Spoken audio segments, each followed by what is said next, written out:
잠언 1장 7절에서 10절까지 말씀. 여호와를 경외하는 것이 지식의 근본이거늘 미련한 자는 지혜와 훈계를 멸시하느니라. 내 아들아, 내 아버지의 훈계를 들으며 내 어머니의 법을 떠나지 말라. 이는 내 머리에 아름다운 관이요 내 목에 금사슬이니라. 내 아들아, 악한 자가 너를 꿰을지라도 따르지 말라. 아멘. 네, 지혜는 생명의 시작입니다 라는 제목으로 말씀을 나눠보려고 하는데요. 이 제목은 그럴싸해 보이지만 사실 이 지혜를 논한다라는 것은 매우 어려운 일입니다. 우리 담임 목사님이 나눠주시는 전도서 말씀을 들으시면서도 느끼시겠지만 지혜가 없는 우리가 이 지혜롭게 삶을 산다라는 것은 결국 우리의 무지와 한계를 깨닫는 일이고, 우리에겐 지혜가 없다.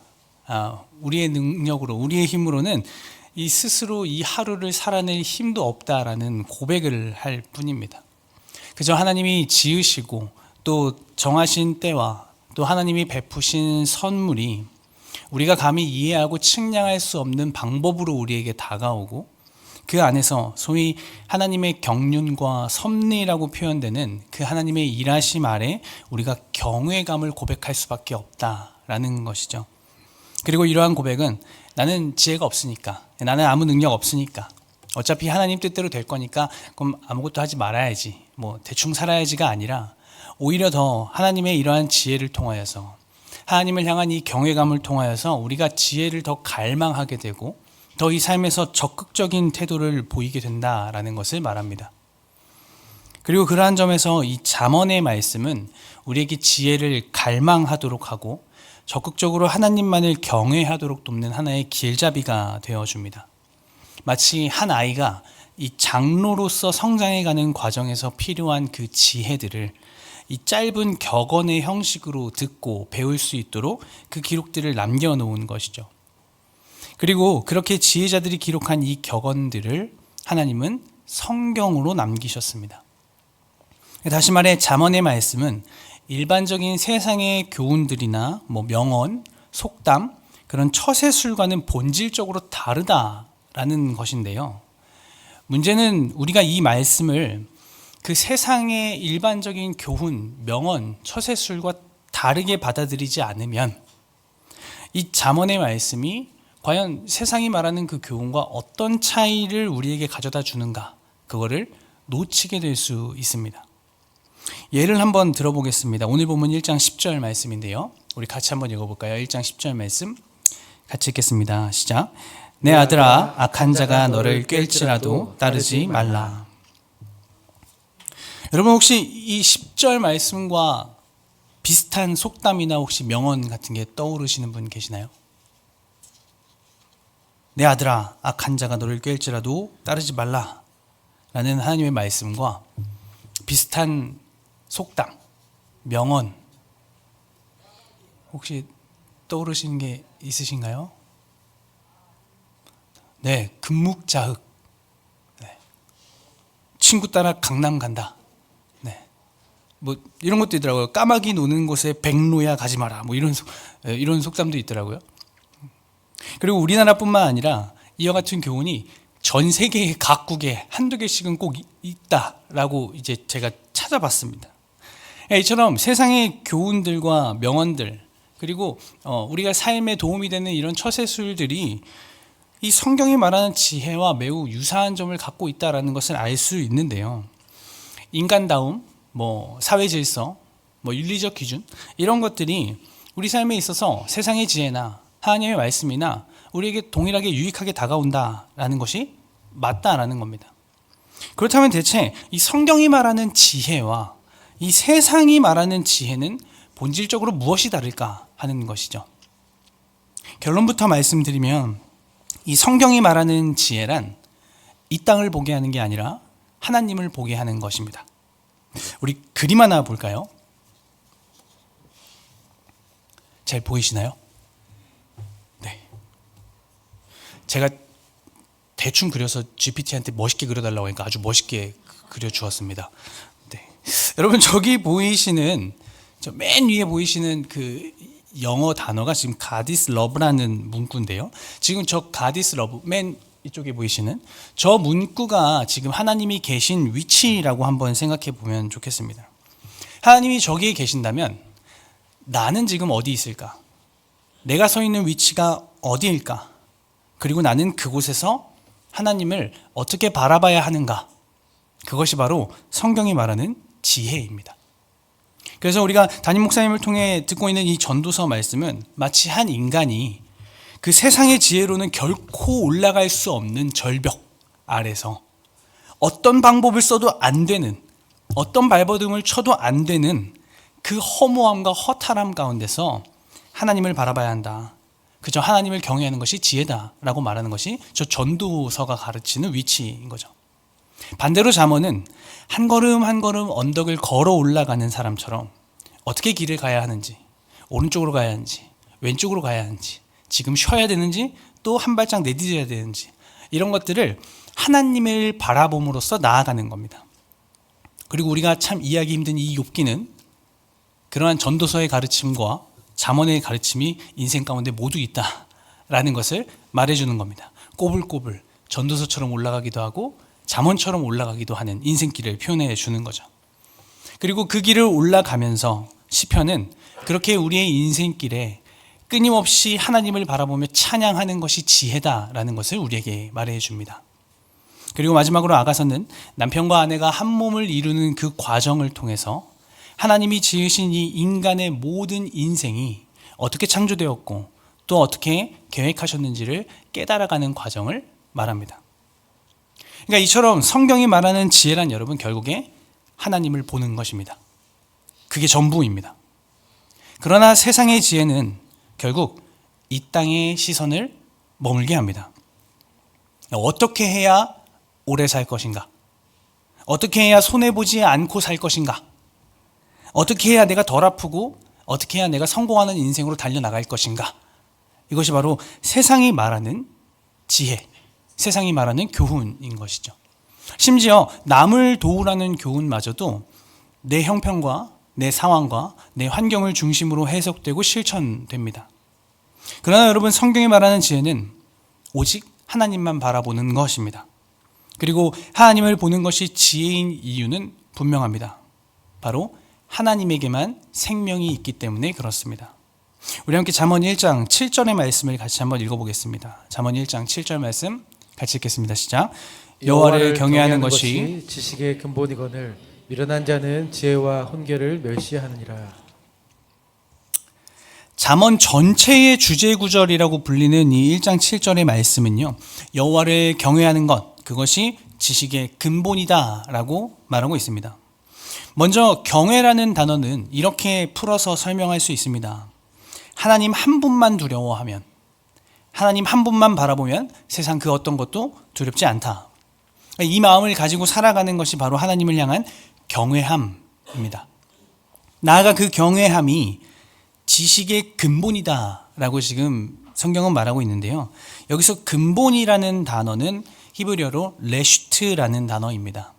그런데 이 레슈트라는 말의 어근이 무엇이냐면 창세기 1장 1절에 태초에 하나님이 천지를 창조하시니라 할 때 그 태초에라는 뜻을 갖고 있는 베레시트에서 나왔습니다. 그리고 이 베레시트는 말 그대로 시작, 처음, 토대라는 의미를 갖고 있습니다. 따라서 잠언 1장 7절이 말하는 본래 의미를 좀 더 풀어 말하면 이런 것입니다. 제가 한번 읽어보겠습니다. 하나님 한 분만을 바라봄으로, 두려워함으로 세상 그 어떤 것도 두렵지 않게 됨이 하나님의 뜻을 분별하는 지식, 곧 지혜로운 삶의 시작, 기초, 토대이다 라는 것입니다. 여러분, 이처럼 성경이 말하는 지혜는 우리에게 문제를 해결할 수 있는 어떤 화려한 기술이나 언변이나 아니면 은사나 어떤 방법을 얘기하고 있는 것이 아니라 가장 먼저는 우리의 생명이 지금 누구에게서부터 나왔는가? 우리의 삶이 누구의 주권 아래 있는가? 우리의 인생이 누구의 계획 속에 이 토대가 마련되어 있는가를 바로 알라라고 말하고 있는 거죠. 그리고 성경에서 이와 같은 지혜, 이와 같은 경외함을 가장 극적으로 보여주는 한 인물이 있습니다. 그 인물이 누구냐면 바로 아브라함입니다. 창세기 22장 12절 말씀 우리 같이 한 목소리로 한번 읽어볼까요? 창세기 22장 12절 말씀입니다. 같이 읽겠습니다. 시작. 사자가 이르시되 그 아이에게 내 손을 대지 말라. 그에게 아무 일도 하지 말라. 내가 내 아들 내 독자까지도 내게 아끼지 아니하였으니 내가 이제야 내가 하나님을 경외하는 줄을 아노라. 아브라함이 여호와를 경외했습니다. 자기의 아들인 이 이삭의 생명을 바치면서까지 하나님을 경외했습니다. 저는 아직 아이가 없어서 이 아브라함의 행동이 정확히 진짜 어떤 감정일까? 이게 얼마나 대단한 일일까? 저는 사실 상상할 수밖에 없습니다. 그럼에도 한 가지 이 이야기를 보면서 배우게 되는 것이 하나 있는데요. 그게 뭐냐면 아브라함은 분명하게 하나님께 생명이 있음을 지금 알고 있다라는 사실입니다. 22장 5절에서 아브라함은 종들에게 이렇게 말합니다. 내가 아이와 함께 저기 가서 예배하고 우리가 너에게로 돌아오리라. 그러니까 이삭을 바치라는 하나님의 말씀에 아브라함은 네 하고 순종하면서도 종들에게 우리가 다시 돌아올 거다라고 분명하게 말하고 있다라는 거죠. 생명의 주권이 누구에게 있는지 아브라함은 분명히 알고 있다라는 겁니다. 그리고 이와 같은 아브라함의 마음을 두고 하나님은 그것을 경외라고 말씀하십니다. 나아가 오늘 본문은 그것을 지혜라고 말하고 있죠. 성도 여러분, 세상의 교훈 그리고 세상의 지식, 세상의 가치로 볼 때 아브라함의 행동은 결코 지혜로운 것이 아닙니다. 아니 어떻게 하나밖에 없는 자기 아들을, 그 노년에 낳은 아들을 아버지가 지금 죽이는 것이, 아버지가 바치는 것이 어떻게 지혜가 될 수 있나요? 그리고 지혜의 근원입니다라고 고백하는 대상인 하나님이 이 일을 시켰다, 이게 하나님의 명령이다, 이걸 어떻게 받아들일 수 있나요? 못 받아들이죠. 세상의 지혜와 가치는 못 받아들입니다. 그런데 아브라함은 합니다. 어떻게 가능할까요? 앞서 말씀드렸듯 생명의 주권이 하나님께 있다라는 것을 고백하는 겁니다. 합리, 효율, 이익 뭐 이런 거 계산을 하는 게 아니라 나에게 생명을 주신 분이 누구지? 아, 하나님이시구나. 내 생명을 지키시는 분이 누구지? 아, 하나님이시구나. 그럼 내 생명을 가져가시는 분은 누구지? 아, 하나님이시구나. 그것이 지혜다라는 것을 아브라함이 알고 자기의 능력으로는, 내 힘으로는 내 아들의 생명을 단 한시도 지킬 수 없다라는 것을 고백하는 겁니다. 그러한 경외가 지혜가 된 것이죠. 성경에는 이런 이야기가 참 많습니다. 다니엘과 세 친구들이 풀무불에 그냥 뛰어드는 장면들, 다니엘이 함정임을 알면서도 그냥 다락방에 가면서 기도했던 장면들, 어떤 지혜를 발휘하는 것이 아니라 그냥 그것 자체가 지혜다라는 모습을 보여줍니다. 초기 기독교인들이 로마의 박해 속에서도 목숨을 내놓으면서 거짓말을 하지 않고 신앙을 지켰던 모습, 이 모든 것들이 땅을 바라보는 게 아니라 하나님을 바라봤기 때문에, 하나님 한 분만을 두려워했기 때문에 세상이 두려워하지 않았던 것이죠. 그리고 그 행동을 우리는 지혜라고 당당하게 일컬을 수 있습니다. 그리고 그 어떤 누구도 그들의 신앙과 그러한 선택을 두고 저것은 지혜롭지 못하다라고 말할 수 없습니다. 성도 여러분, 이처럼 여호와를 경외하는 것이 지식의 근본입니다. 그리고 그것이 바로 우리의 생명이 됩니다. 그리고 실제 여러분, 잠언 말씀은 결국 지혜로운 자에게 생명이 있고 미련한 자에게는 생명이 없다라는 것을 계속해서 반복해서 우리에게 말해줍니다. 따라서 우리가 바른 길로 걸어나가야 하는 이유도, 부지런히 살아야 하는 이유도, 그리고 교만하지 않아야 되는 이유도, 노하지 않아야 되는 이유도, 그 모든 것들이 이 땅에서 잘 살기 위함이 아니라, 그저 윤리적으로 착한 삶을 살기 위함이 아니라 하나님을 바라보기 위함이다라는 사실을 잠언은 분명하게 얘기하고 있습니다.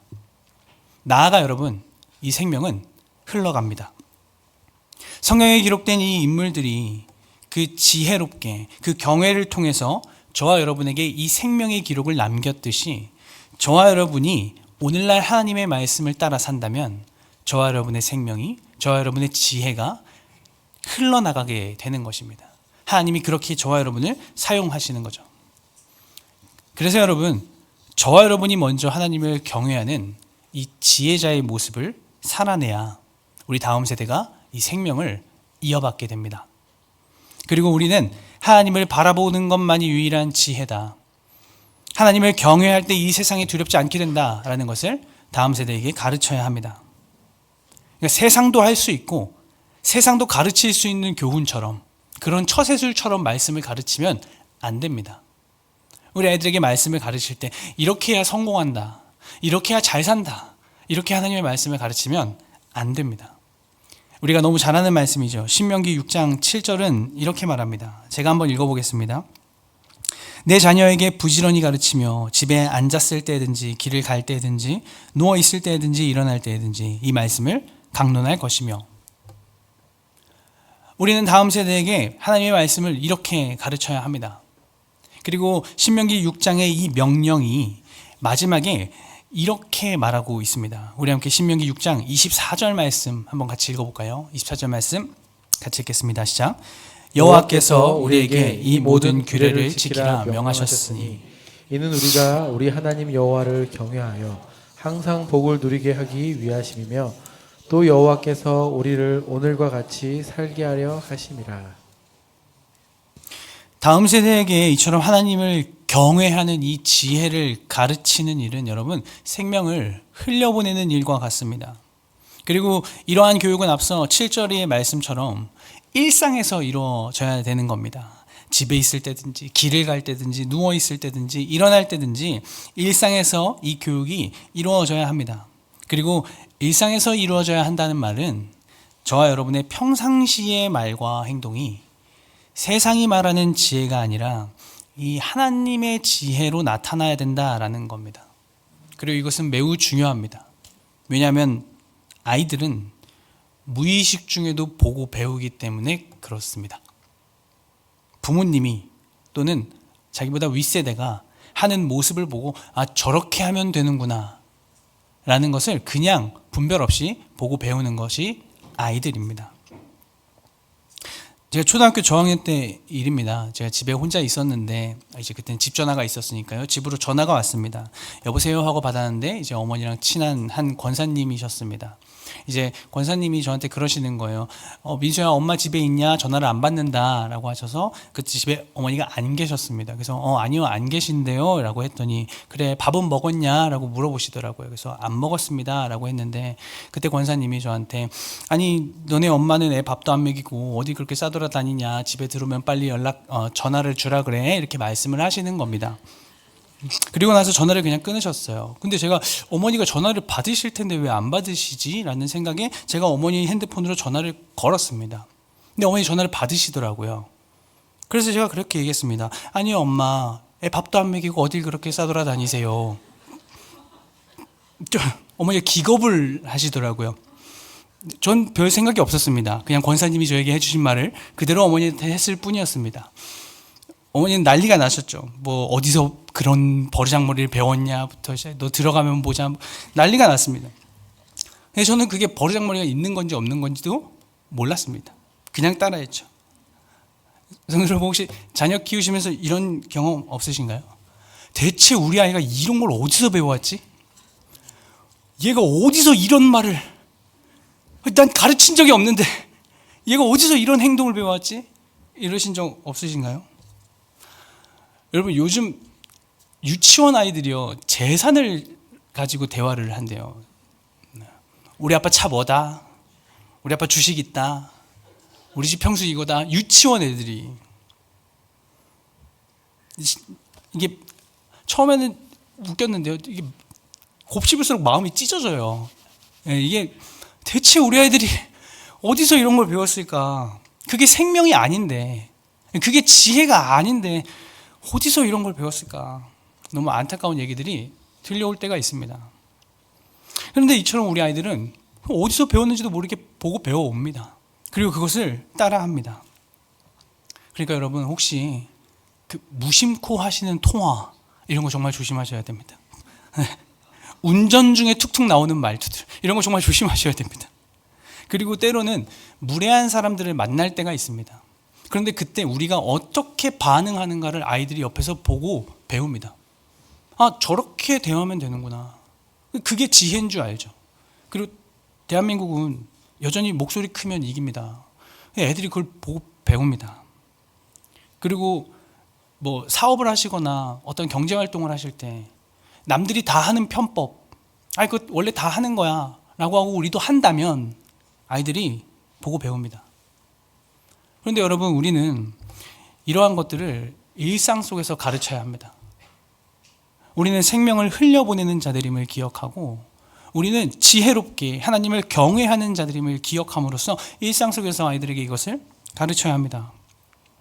그래서 우리는 다시 한번 이 메시지를 기억해야 하는데요. 오늘 보면 1장 8절 말씀 우리 같이 한번 읽어보겠습니다. 1장 8절 같이 읽겠습니다. 시작. 내 아들아, 내 아비의 훈계를 들으며 내 어머니의 법을 떠나지 말라. 1차적으로 이 말은 부모의 가르침을 자녀들이 이제 잘 배워야 한다라는 모습을 말하고 있습니다. 하지만 때로 우리가 이것이 잘 안 된다, 부모님이 자녀에게 잘 가르치지 못했다, 그리고 또 반대로 자녀가 잘 배우지 못했다라는 상황들을 우리는 너무나 많이 보게 됩니다. 그래서 우리는 지혜자가 왜 아비의 훈계와 어미의 법을 듣고 떠나지 말라라고 얘기했는가를 좀 더 폭넓게 이해할 필요가 있습니다. 우리 이어지는 9절과 10절 말씀 같이 한번 읽어보겠습니다. 9절과 10절입니다. 같이 읽겠습니다. 시작. 이는 내 머리에 아름다운 관이요 내 목에 금사슬이니라. 내 아들아, 악한 자가 너를 꿰을지라도 따르지 말라. 지혜자가 지금 아비의 훈계가 아름다운 관이고 어미의 법은 금사슬이라고 표현하고 있는 겁니다. 그렇게 대비가 되는 겁니다. 한마디로 부모의 가르침을 어떤 외형적인 모습으로 지금 표현을 한 것인데요. 관과 금사슬이라는 표현은 성경에서 주로 어떤 지위를 나타낼 때 사용되는 단어입니다. 왕이나 아니면 고위관직자의 모습을 묘사하는 것이죠. 그리고 저는 이 말씀을 묵상하면서 요셉이라는 인물이 떠올랐습니다. 애굽의 총리가 된 요셉, 나중에 왕의 반지를 끼고 금관을 쓰고 화려한 옷을 입은 총리된 요셉, 그 지혜로운 요셉. 그런데 여러분, 요셉의 아버지인 야곱이 지혜로운 사람이었나요? 그리고 요셉이 애굽의 총리가 되기까지의 과정에서 지혜로운 자들을 만났나요? 그게 아니라면 오늘 잠언이 말하는 이 지혜는 이 요셉이란 인물에게는 과연 어떻게 적용될 수 있을까요? 키워드는 역시나 생명입니다. 8절과 10절 말씀을 보시면 이 구절은 원래 단락의 경계가 분명히 있지만 그럼에도 의도적인 배치를 찾아볼 수 있습니다. 그 주제는 바로 지금 우리가 누구의 말을 듣고 있느냐 하는 겁니다. 아비의 훈계와 어미의 법을 따르고 있는지, 아니면 악인의 꾀임, 악인의 속삭임을 듣고 있는지, 그것이 대비되고 있습니다. 그리고 그 사이에 외형적인 복장이 나오는 겁니다. 아름다운 관과 내 목의 금사슬. 따라서 이것은 악인의 꾀임이 아니라 아비의 훈계와 어미의 법을 따른 자가 이런 옷을 입게 된다라고 지금 말하고 있는 것인데요. 그렇다면 요셉이 이 아름다운 관과 금사슬을 두르게 된 이유는 결국 하나밖에 없습니다. 그 아비의 훈계와 어미의 법도가 결국 무엇을 향해 나아가고 있는가, 무엇을 가르치고 있는가를 요셉이 배웠기 때문에 그렇습니다. 우리 함께 창세기 45장 7절 말씀 같이 한번 읽어볼까요? 창세기 45장 7절 말씀 같이 읽겠습니다. 시작. 하나님이 큰 구원으로 당신들의 생명을 보존하고 당신들의 후손을 세상에 두시려고 나를 당신들보다 먼저 보내셨나니. 아멘. 야곱은 지혜로운 인물이 아니었습니다. 요셉이 총리가 되는 과정에서 지혜를 배울 기회도 흔치 않았습니다. 그런데 요셉은 지혜롭게 그 길을 걸어나갔습니다.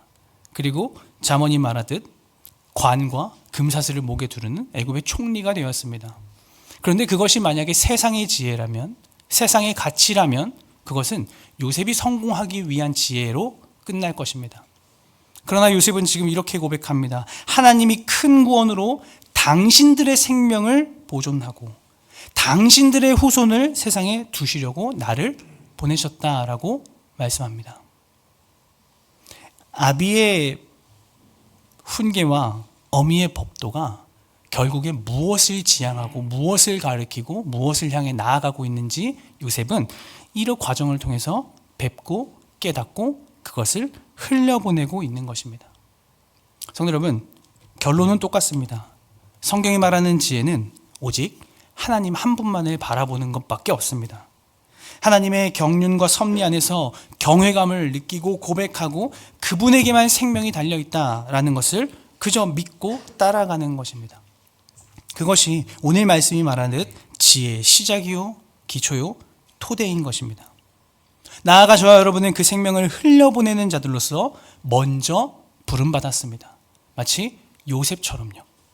그래서 저와 여러분에게 주어진 이 삶을 지혜롭게 살아내는 것, 하나님을 경외함으로 이 길을 걸어나가는 것, 어떤 상황을 마주하든 어떤 순간을 경험하든 끝까지 하나님을 선택하는 것, 저와 여러분이 할 수 있는 것은 단지 그것밖에 없습니다.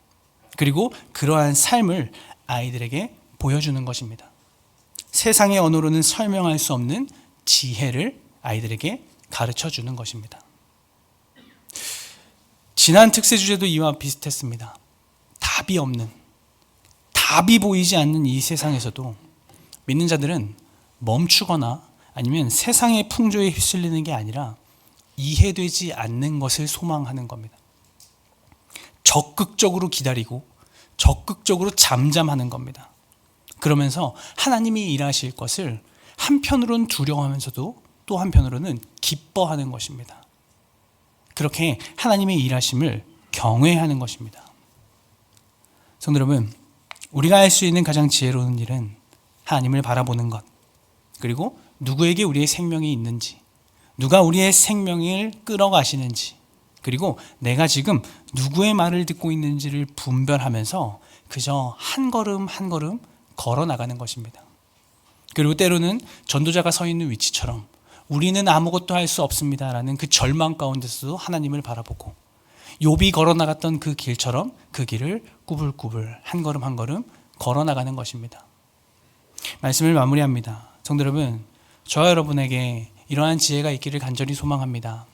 그 길을 걸어 나갈 때 시편과 같은 찬양의 노래가 저와 여러분 삶 가운데 터져 나오기를 간절히 소망합니다. 그리고 잠언이 말하는 것처럼 우리의 지혜가 오직 하나님 한 분에게만 있음을 고백함으로 그렇게 우리의 삶이 생명을 흘려보내는 자로서 살아가는 그런 저와 여러분의 삶이 되기를 주님의 이름으로 소망합니다.